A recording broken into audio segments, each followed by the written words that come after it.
advance deep into this tournament. Can they even win the tournament is the question. PSG, can they do it? We're going to talk about PSG. We'll talk about Barcelona. We're also going to talk Major League Soccer. Kate Scott is our guest from the San Jose Earthquakes. She is the sideline reporter for the Quakes. Should be awesome chatting with Kate a little bit later on in the show. My name is Danny Page. It's you and me for the next 60 minutes, and everybody on our Twitter account as well. Send me a tweet at World Soccer Radio. That's at World Soccer Radio. Or give us a call, 800-878-PLAY.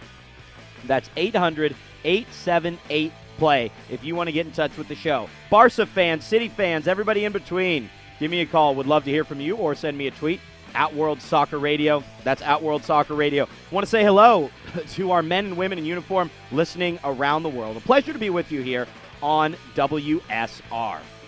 We'll take a timeout on Sports Byline USA. Be right back with World Soccer Radio.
My name is Danny Page, World Soccer Radio, back on the air on Sports Byline USA. Pleasure to be with you all, as always, here. Mr. Gieber is out today. I am steering the ship on this Champions League Wednesday. Awesome to be with each and every one of you. A lot of tweets coming in throughout the day. We're going to get to all of those tweets as we sort of advance here through the program. But obviously, a pair of 2-1 results. The big discussion points today, looking at what happened between Manchester City and Barcelona, and obviously Paris Saint-Germain and Bayer Leverkusen.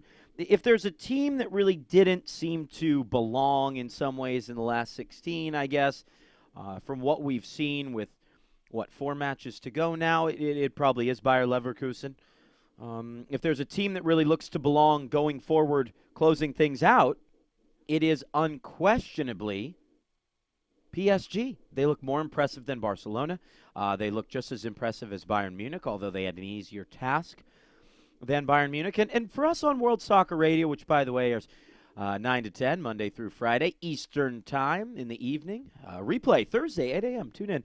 If you've missed it on Sports Byline USA, Nick Geber will be back for Thursday's show, Europa League. But as we conclude the Champions League chatter this week, what conclusions do we draw from the 4 matches we've seen?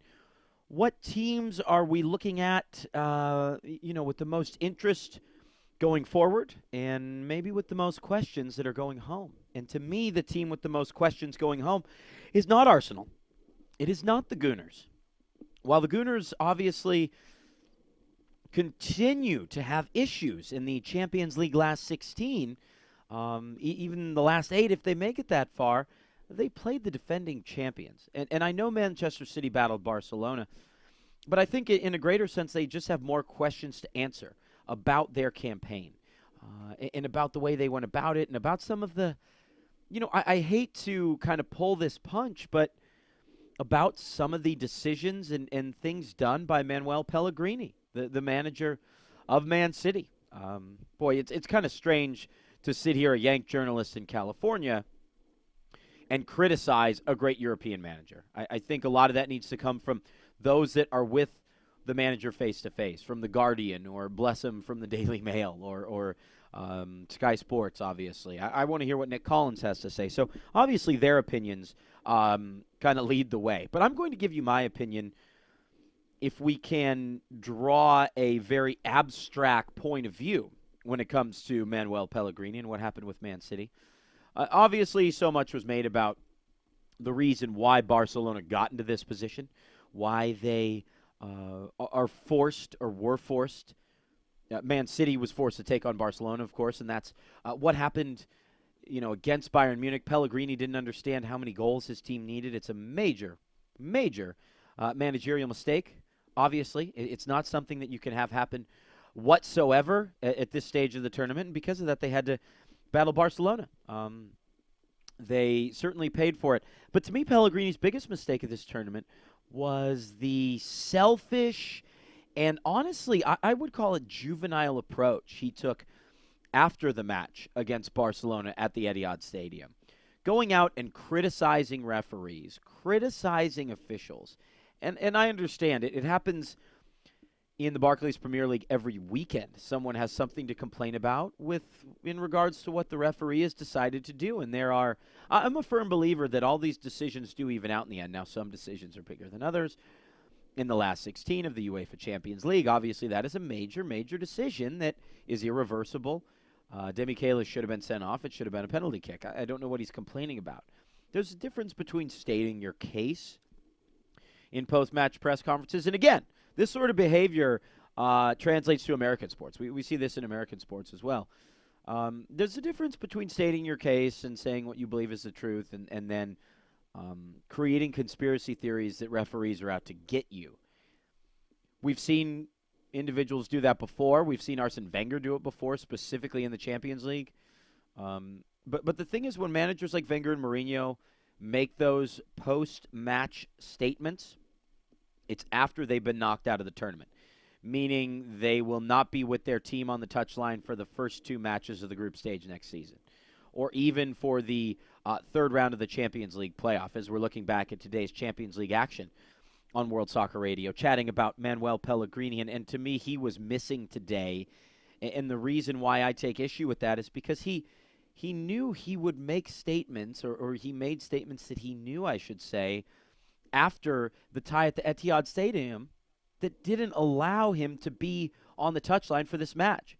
listen, if you're going to go and criticize the officials and get a touchline ban, then just do it after you've been eliminated. Don't do it when you're halfway there, halfway to being eliminated. Because I think when we looked at the game today, City were on the front foot in the first 20 minutes. Vincent Kompany thinks they should have had a penalty and then a sending off. I think that's a fair assertion. Barcelona had a goal onside that was called as offside. So, again, as I said a moment ago, things even out. But you're not going to go into the new camp without your manager and win. It's just not going to happen, at least in the Champions League. Maybe if you're Valladolid. But in the Champions League, it's not going to happen. He abandoned ship after going down 2-0 at home. He just jumped off. He said, I'm gonna take the easy way out here. And watched from, I think, the director's box, I believe. And that's just not fair to the players around him. You need your manager on a day like this, especially with Manchester City returning to strength, right? Returning to, having Aguero up front, having Nasri, having a lot of your first 11 for the most part, with the exception of your center back. Your first 11 is basically there. And to me, not having your manager there is a – some may feel he's a buffoon. I think he's a very bright guy. But not having your manager there is inexcusable at this stage in the tournament.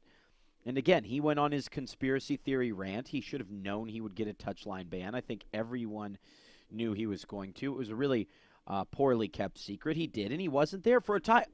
The reason why it infuriates me the most is because I believe that they could have won the match and won the tie. I think City could have run away with this thing. I think early on they might have been able to really take it to Barcelona, perhaps convert an earlier chance with him there, 1-0. And if it's 1-0 in the first half, anything can happen. Yes, Barcelona scored twice. Part of it was because of the lack of spirit in the City team after they basically figured out that they were going to be eliminated from the tournament. But you don't have your manager there. You're not giving your team any chance, just like he did in Bavaria, Pellegrini. You're not giving your team any opportunity to really advance in this tournament. And past performances in the UEFA Champions League from Man City, especially with Roberto Mancini in charge, you've looked and you've said, that's because the players just didn't really focus in and didn't really get the job done. It's the players' fault. I think it was easy to say that at a certain stage. Now, completely different. Now you have to look at the manager. You have to look at Pellegrini and say, this is your fault, man. Really. I hate to place the blame, but you have to be there for your team. You have to be there for your troops.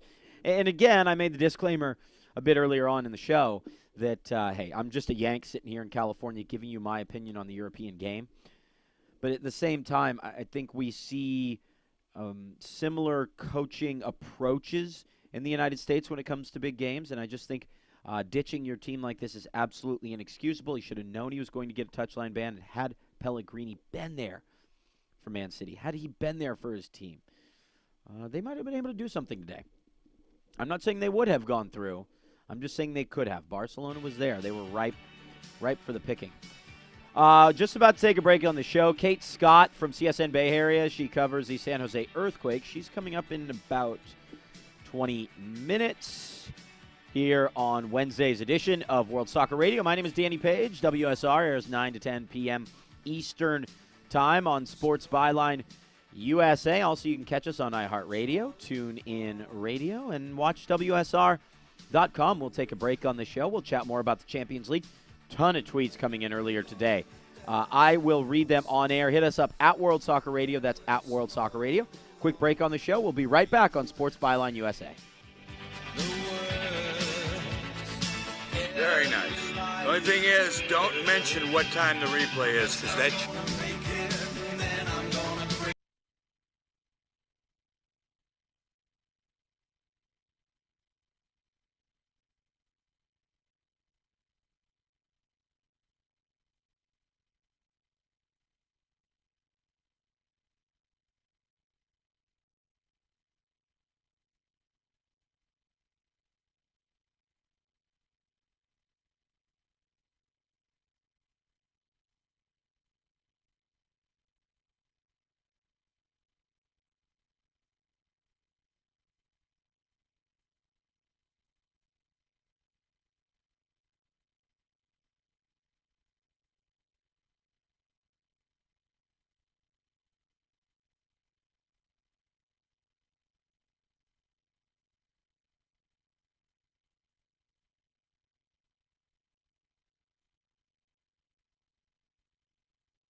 Okay, stand by.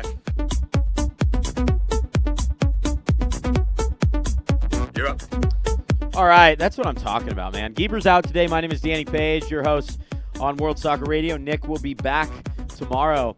By the way, for those of you in California, you can check Nick and I out doing play-by-play. I'll be doing the play-by-play, and Nick doing the color this weekend on the California SoCal Soccer Championships on Time Warner Cable. There is no state championship in California in high school and prep soccer because Northern California is on a different season. So this is the highest award you can win. And Nick and I will be doing a doubleheader on Friday night, and we'll be doing 4 games on Saturday if you have Time Warner Cable. Check that out. It'll just be funny to, we're used to hosting the show together, and then we'll shift over to the play-by-play side. I'm just worried about what Nick's going to say on the air. The idea kind of scares me. So I think when we'll move over to PSG. If anybody has any thoughts on Man City, please feel free to send me a tweet at World Soccer Radio, just the name of the show. That's at World Soccer Radio. I'm done with Man City for now, though. It's a little frustrating, and not because I want to see City go through. I love Barcelona, but I like seeing teams functioning the highest level they possibly can. And with that much power in that lineup and with that much money behind it, I just want to see City put on a good show, really, especially against a team that is near and dear to my heart, but I'm just not sure that they can win. I'm just not sure Barcelona can win the tournament. Boy, that bothers me. By the way, if you're watching the stream, you can see the anguish on my face. WatchWSR.com is the name of WatchWSR.com is the name of where you can find our stream, full archives and such as well. So, City go out, Barca go through, of course, and PSG go through. The two teams that met in the quarterfinals last year, Barca with an early loss in the first leg, and then they really turned things around in the second leg of the tournament and advanced to the Champions League semifinals, where they were absolutely boat raced by Bayern Munich. But let's talk about PSG. And when you look at PSG, it's something that I discuss in regards to Man City as well, and the European pedigree. City really struggled through the group stage the first time around, and then they made a little bit of a move and went out on the last day. And now they made it to the round of 16, and I think by next year they can make it to the last 8, and that's really what PSG have done too. You know, at the time when a lot of My Little Ponies got into world soccer, hand raise, 8 years ago or so, boy, yeah, maybe 9, 10 now, actually. PSG was not really on the map. They had, obviously, a great venue, did PSG, but, really it was all about Lyon back then and Marseille as well. PSG just weren't there. So, again, they have a mega-rich owner come in. They bring in some amazing, amazing players. And it's not just about, Ibrahimovic and Cavani. It's about Lucas Moura. It's about Pastore still is quality. Obviously, he doesn't have as much of a starring role as he might like, but Ezekiel Lavezzi, they have some incredible, incredible talents. So at this point, I think that you have to look at PSG, and again, they went into the group stage and struggled, and then they made their move, and then they made last 16, and now last year they went to last 8.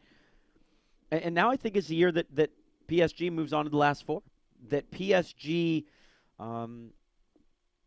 really, if they draw anyone but, say, Bayern Munich, maybe Real Madrid, maybe Chelsea, but if they see Barcelona or Man United, or some of the other teams to advance, like Atletico Madrid, I think that PSG has really a wonderful opportunity to advance. I would take them against almost anybody. I would say if they played Bayern and they eliminated Bayern, I'm not so surprised. Not really surprised. With goal scorers like that, getting an away goal isn't shocking, even a couple away goals just from moments, absolute seconds and moments of brilliance. And that's what moves you through in this tournament, are the shock late away goals, those key breakthroughs. You think Chelsea beating Barcelona at the Nou Camp. You also think Barcelona beating Chelsea on Iniesta's goal late in the semifinal. Those very key moments in the tournament. And when you have a goal scorer that can pop up at any time, Diego Costa will help Atletico Madrid in this regard going forward. When you have goal scorers that can do that, you have a distinct advantage. I think this team's ready to go to the semis. Do I think they can eliminate Bayern Munich? It's a maybe. Do I think they can eliminate Real Madrid? Maybe. Do I think they can eliminate anyone else? Absolutely. And it's not just because of the players they have. It's because this core of players has been together for a few years now. And, of course, there have been a lot of late additions, year by year. But there are players in one end of the locker room where the new guys look across and say, hey, we've been to the quarterfinals. We're not just going there. We're advancing. We're advancing deep in the quarterfinals. Deep in the knockout stages. You can't really go too deep in the quarterfinals where they are now. So, but I think this team will move. Will certainly move on to the semis. Let's get to a couple tweets here if you want to get involved with the show. At World Soccer Radio is the handle. At World Soccer Radio. Let's see what we have from earlier today. How about Bernie Wilkinson at Bernie_J? Bernie says, in just a few days, Man City went from a contender for the quad to looking like they are not going to get anything else. I would agree, absolutely. And Bernie is a Chelsea supporter. You have to be pretty pleased about that but this is when it happens every year for City. There is this lull in the new year. Even the year they won the title, they really slumped late January, February, I believe into early March, and then they made their run. I don't think anyone really thought. Now, while Mancini said, while Pellegrini said, yeah, we're chasing the quadruple, so on and so forth. I think when the draw came out in December, it was reduced to a domestic treble. No one expected that. It wasn't just that no one expected them to get through Barcelona.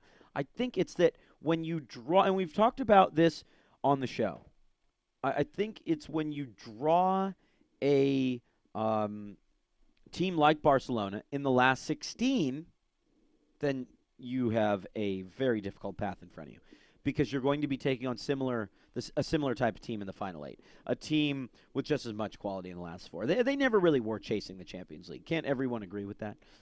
The FA Cup, especially with the draw they had against Wigan, was just a complete disaster. And the Barclays Premier League, they still control their own fate without question, Bernie. And I know that Chelsea supporters obviously love the fact that they're 9 points clear at this point, but City do have the 3 games in hand, and based on goal difference would return to the top of the table with 3 victories. That's all they're worried about now. Are we going to look at City and their title push the same way we look at Liverpool's, that all they have left are league games? Liverpool, I want to say, with 2 games in hand on Man City. So is that how we're going to look at this? Interesting to say. I want to ask Chelsea supporters out there, thus, as we look at Man City, are you thinking and feeling that the title race is over? Do City really not stand a chance in the title race? I think it's something to bring up. Is it done? What do you all think? Let us know. At World Soccer Radio is the Twitter account, the Twitter handle, at World Soccer Radio. Let's get prepared for Kate Scott to come on. She'll help us cover she does cover the San Jose earthquake. She will, help us go through that in our MLS previews, mind you. How about some of the Europa League matches on the way? Tottenham fans. We have one Tottenham fan that is near and dear to the show that often comes on as a guest from Yahoo Sports. Zach Wassink, really outstanding writer for Yahoo Sports. It's great to have Zach on board. The Europa League should be what Spurs are playing for at this point. I just think, especially depending on what happens this weekend. Bobby McMahon was on the show yesterday. Bobby likes Tottenham to, to beat Arsenal this weekend. There's a distinct possibility, although I love the way Arsenal responded against Everton. But let's talk about some of these matches tomorrow, or at least just look at them across the board. How about Porto and Napoli? That is just really outstanding. Basel takes on Salzburg. Ludogorets, Valencia. Valencia is still involved in the tournament. They can make a run. Lyon and Victoria Pilsen. AZ Alkmaar and Anzi Makashkala.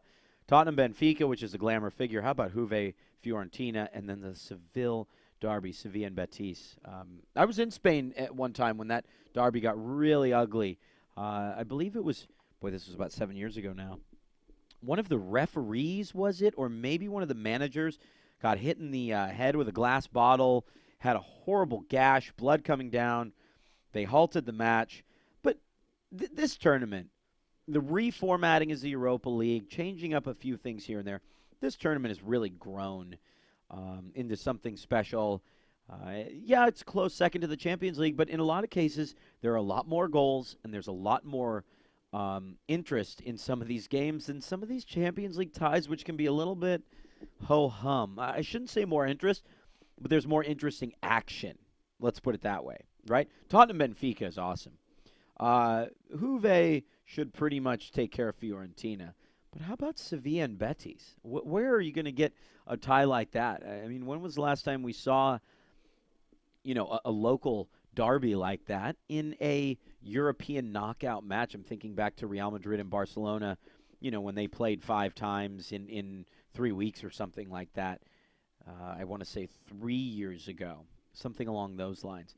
But that's pretty exciting stuff. We'll be tuned in tomorrow. Obviously, you can check it out on Fox 1 and Fox 2. David Mossy, our good buddy, involved in the coverage. Check out the Europa League. This is World Soccer Radio, Sports Byline USA, the nation's only nationally syndicated nightly radio program, 9 to 10 p.m. Eastern Time. Up next on this Wednesday edition, we talk to Kate Scott, who is the sideline reporter for the San Jose Earthquakes from Comcast Sportsnet Bay Area. Send us those tweets. Any questions for Kate? Quakes fans, at World Soccer Radio. That's at World Soccer Radio. We'll take a timeout on the show. We will be right back right here on Sports Byline USA. This is WSR.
All right. This is how you start a segment. That's what I'm talking about. Danny Page here on World Soccer Radio, the nation's only nightly syndicated soccer talk radio program, Monday through Friday, 9 to 10 p.m.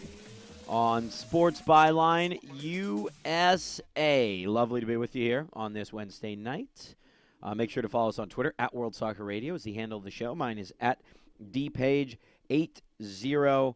A whole lot going on in European football. We talked about that plenty today, but let's talk about MLS. We move along with our previews here to the San Jose Earthquakes and welcome in Kate Scott. She is the sideline reporter for the Quakes from CSN Bay Area. Kate, what's good? Hey, Danny, how's it going, man? Good to talk to you. Pleasure to have you here on the show. Talk to us a little bit about what you do with the Quakes. Are you a soccer lifer or just a good journalist that has picked up soccer now as a sideline reporter? Oh, well, I'm a huge soccer liker and a soccer lifer, actually. It was my sport. I played travel ball growing up. Awesome. And was planning to go to college, play D1 ball somewhere here in California, and then like a lot of girls did in the early 00s and like a lot of people just in general are doing now, wreck the knee junior year, so that kind of screwed up recruiting, but it allowed me to get into broadcasting. So from my senior year in high school on, I've been in broadcasting, and I worked with the Quakes on and off for a number of years. I was actually helping to cheer them on. I was a member of what they call their Blue Crew squad back in 2003 when they won their last MLS Cup, and now helping out on the TV broadcast. So I'm a soccer lifer. What is the Blue Crew squad, Kate?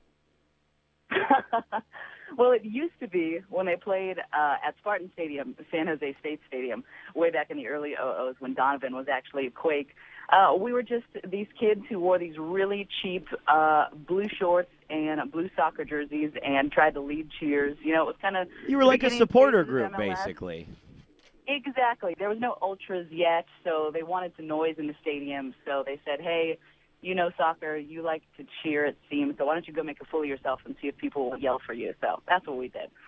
Well, now we all get to make fools of ourselves on television and radio, too, so we'll exactly. We'll kind of in call a different way. When you talk about the stadium, you know, thinking back to where this franchise was then, the hiatus, obviously, and now where the franchise is now.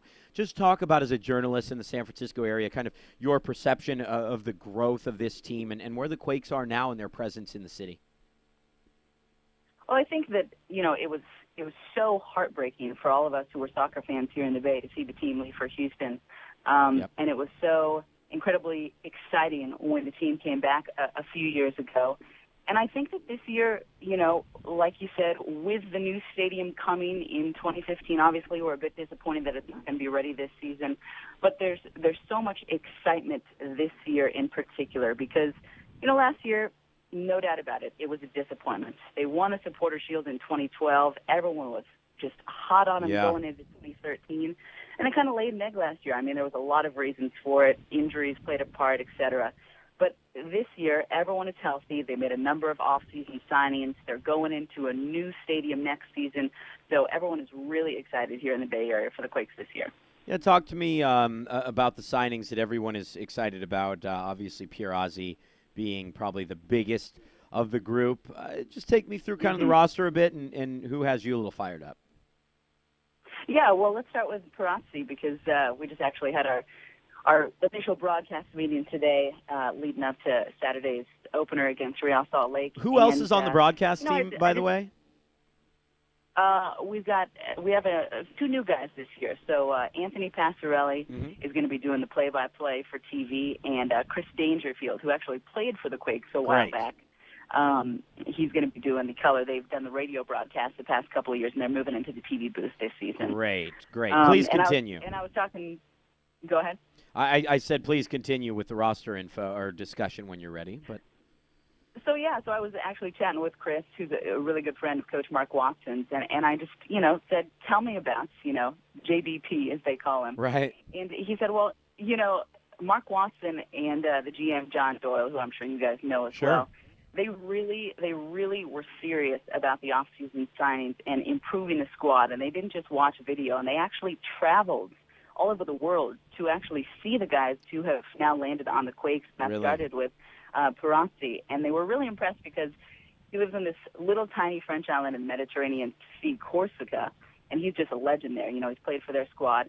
and they weren't sure what they were going to get. They knew that he's wanted to come to MLS and play in America and live in America, but they didn't know how much he would actually know about, the league as a whole. Right. They've been talking to him for a little while, so they get to Corsica, and the guy literally knows everything about the Quakes. He starts grilling them. He says, I heard Steven Beitashour might be on his way out. What's the deal with that? What happened no to this and way. that? That's funny. He's literally been on MLS Live for just weeks, just watching all the Quakes games last year. So they're really excited not only to have, his great, tactics that he's going to bring, that he's just a great central midfielder who they're really hoping is going to free up Sam Cronin, who was he had so much responsibility last year because Rafa Baca, his fellow central midfielder, just kind of had a down season. So they're really hoping that with Perotti and Sam Cronin in the middle, it's kind of going to give the Quakes a new level of attack because, as I'm sure anyone who watches the MLS knows, the Quakes are known for kind of, going up on the flanks, crossing the ball in, and hoping their big guys can do something in the box. Right. But last year,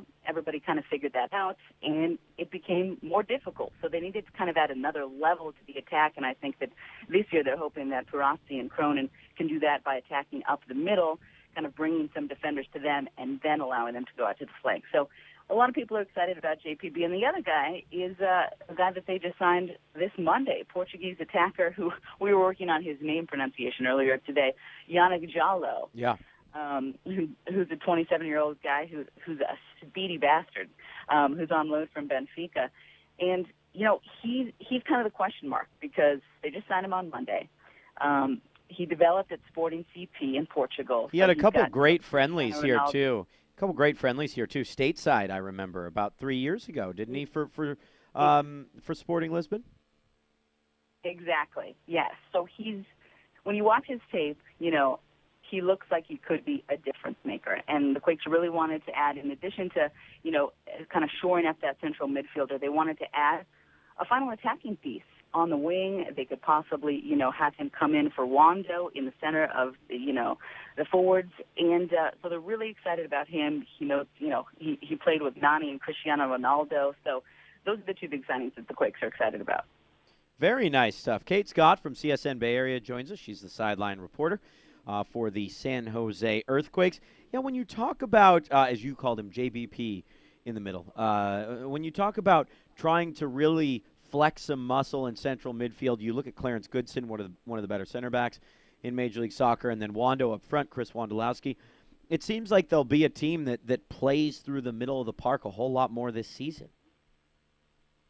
I think that's what everybody's hoping. That's definitely what Mark Watson's hoping. One of his big things in the offseason was that he just wants to move the ball better this year and have a more varied attack. And that's really going to come down to, as you mentioned, the guys in the center of the field. And, we've got Clarence Goodson and Victor Bernardes, who are making a great 1-2 combination on the back line ever since they hooked up in the, middle to second half of last season. Mm-hmm. Obviously, the Quakes have been a completely different team in the back, but I think it's definitely, like you said, it's going to start with them. They're really excited about having Perotti beside Cronin in the midfield, and then Chris Wondolowski, who we found out after the season was over, played most of last year with a broken foot, so now that he is healthy, yeah, I think you're right. They're really hoping to kind of switch up the attack and attack more through the middle this season. Talk to me about Chris Wondolowski. I have some friends who, growing up in the East Bay, actually played against him in high school. He kind of had this sort of cult following image, I think, out of the East Bay. Is he just really the hometown favorite in a major way? Oh, no doubt. It is.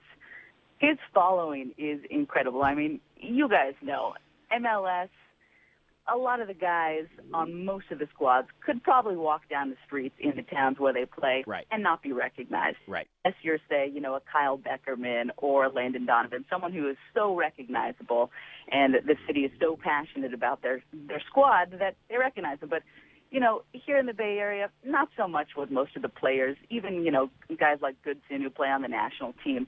But something about Chris Wondolowski, even though he's a small guy and he doesn't even look like much of anything, even when he puts his boots on, the fans love him here in the Bay Area, and it's just so fun watching the crowd react to him. And I think it really helps that Wando plays to that. You guys see, anytime he scores, he goes straight to the ultras. He goes straight to the fans.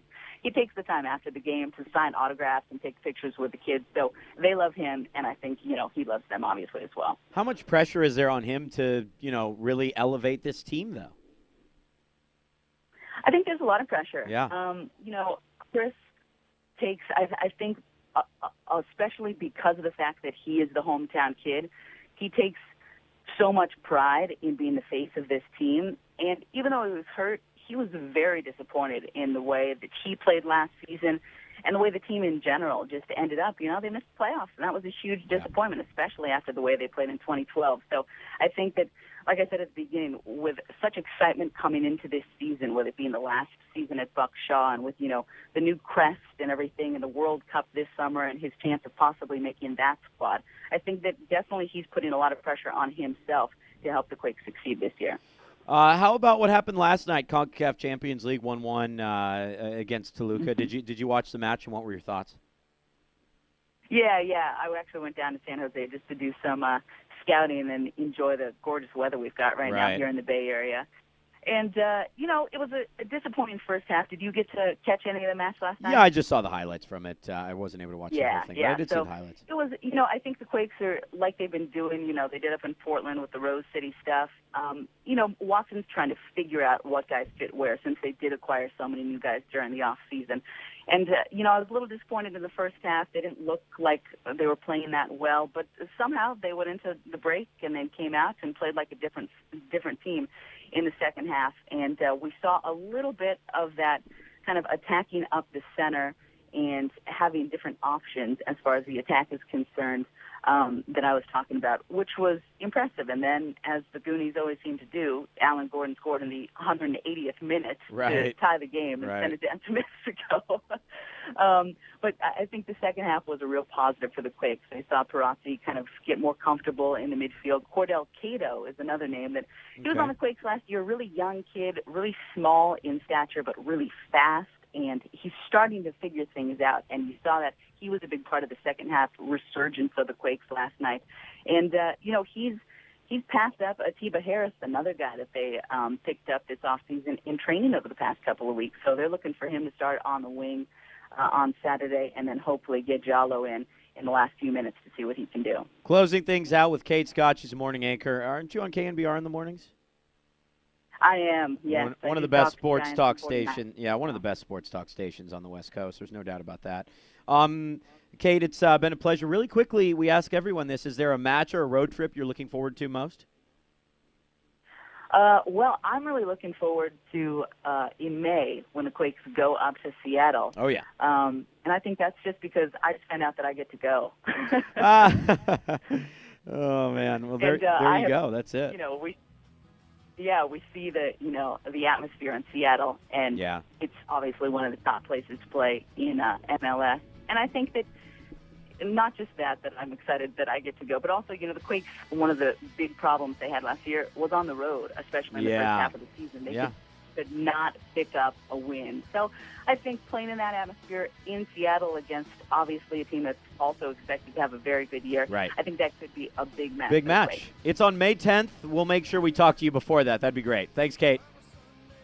Sounds great, Danny. Thanks for having me on. Kate Scott from Comcast Sportsnet Bay Area, at Kate T. Scott on Twitter. Give her a follow. Keep you up to date with everything going on with the San Jose Earthquakes. We'll close things out on World Soccer Radio with penalty kicks when we come back. Sports Byline USA.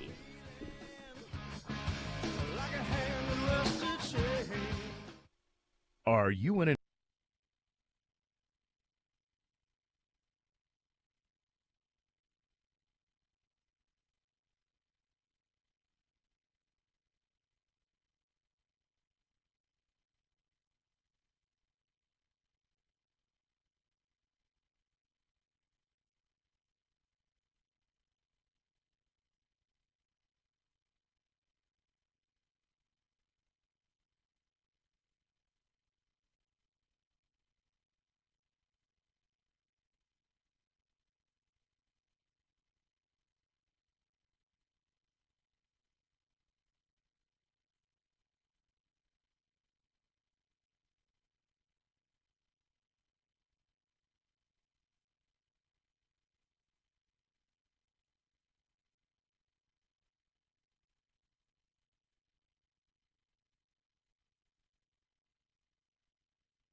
My name is Danny Page. This is World Soccer Radio, Sports Byline USA. Nice to be with you here on the nation's only nationally syndicated nightly soccer radio program.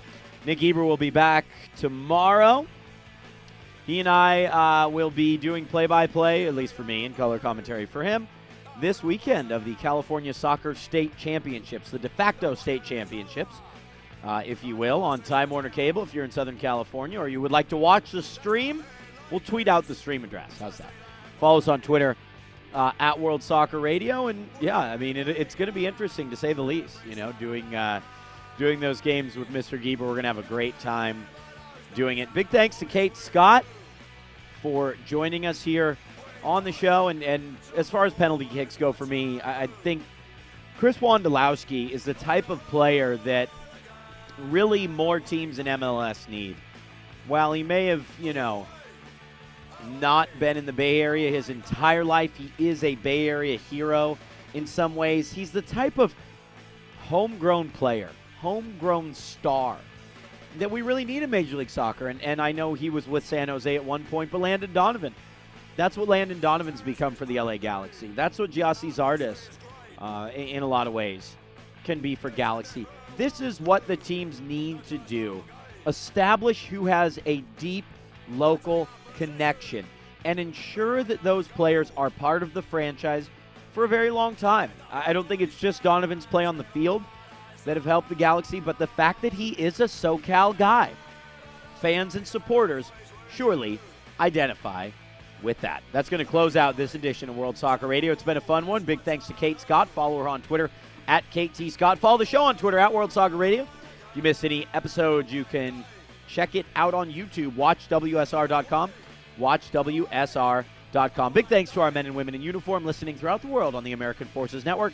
Also, check out archive versions of the show on TuneIn Radio and iHeartRadio. For everybody at WSR and Sports Byline USA, my name is Danny Page. Get to toss it up to the legend. Up next, Ron Barr here on Sports Byline. Night, everybody.